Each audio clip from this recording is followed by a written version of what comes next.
Bonne fête aujourd'hui de Notre-Dame du Très-Saint-Rosaire. Nous avons encore une fois cet évangile de Luc au chapitre 1, ce grand mystère de l'annonciation de l'ange Gabriel à la Vierge Marie que nous connaissons bien.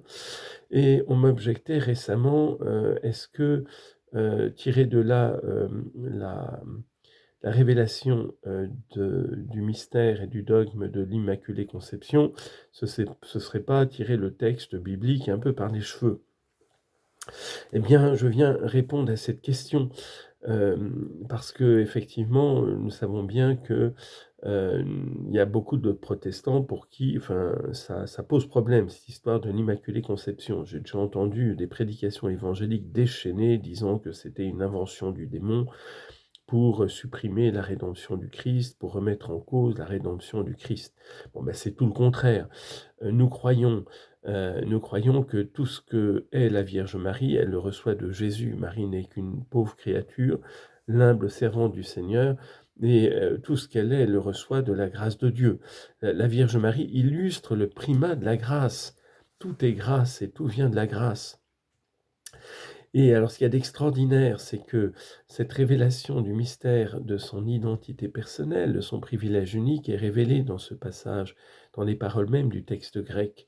L'ange Gabriel n'a pas dit Chaire Mariam.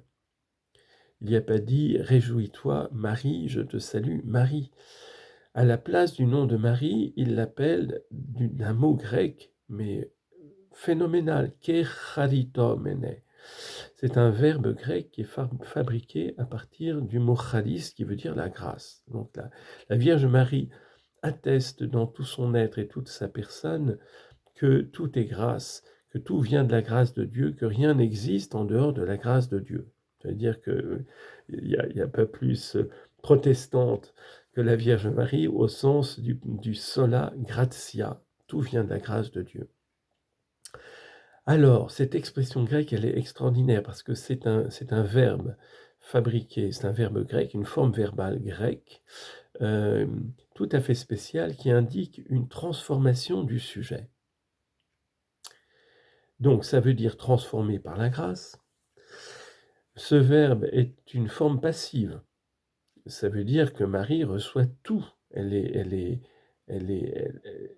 reçoit son existence et elle reçoit le fait d'avoir été préservée du péché originel. Préservée du péché originel. Comment vous voyez ça dans ce mot? L'ange n'a pas dit « Réjouis-toi, Immaculée Conception ». Il a dit quelque chose qui l'implique, mais qui est beaucoup plus fort et qui le dépasse.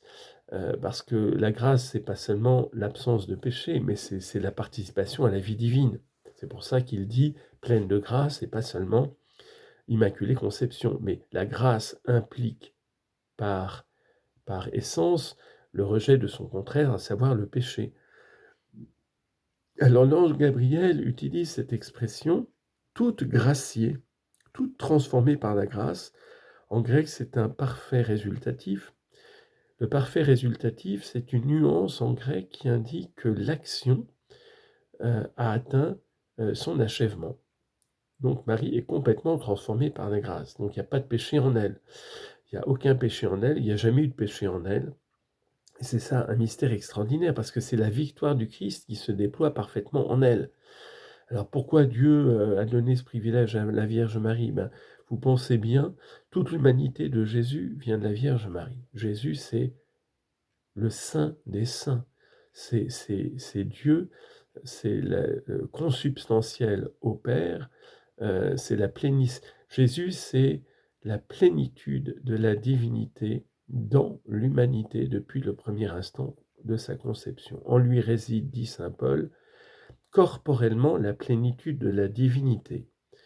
Donc il n'était pas convenable que le Saint de Dieu tire toute sa chair humaine, toute son existence humaine de sa maman, la Vierge Marie, et que celle-ci soit souillée par le péché. C'est pas possible.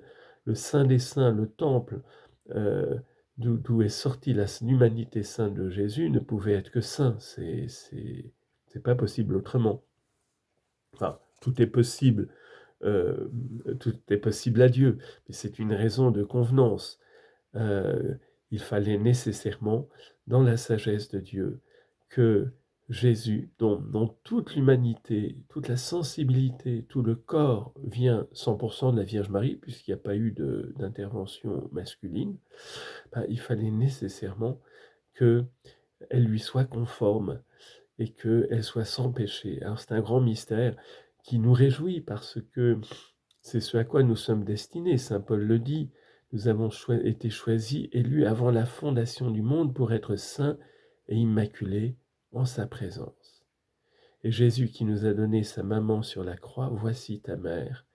Eh bien, il nous donne la Vierge Marie, non seulement comme protectrice, mais aussi, on sait très bien, une maman donnera toujours le meilleur à ses enfants. Comment pouvons-nous douter de la victoire de la grâce et que nous sommes appelés à être dans la gloire du ciel et de voir que notre maman du ciel, la Vierge Marie, elle est déjà totalement immaculée. Elle veut nous donner ce mystère de l'Immaculée Conception. Alors sur la terre, c'est pas facile parce qu'on a encore les conséquences du péché, mais grâce à elle, on tient bon et, et on la suit et on l'écoute pour être à l'écoute de Jésus d'une manière plus intime et plus profonde. La disciple par excellence de Jésus, c'est la Vierge Marie.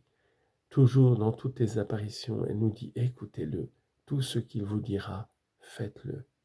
Merci Jésus de nous avoir donné la Vierge Marie, qu'elle nous aide tous à comprendre et méditer et à aimer et à participer à tous les mystères de la sainte humanité de Jésus à travers le très saint rosaire.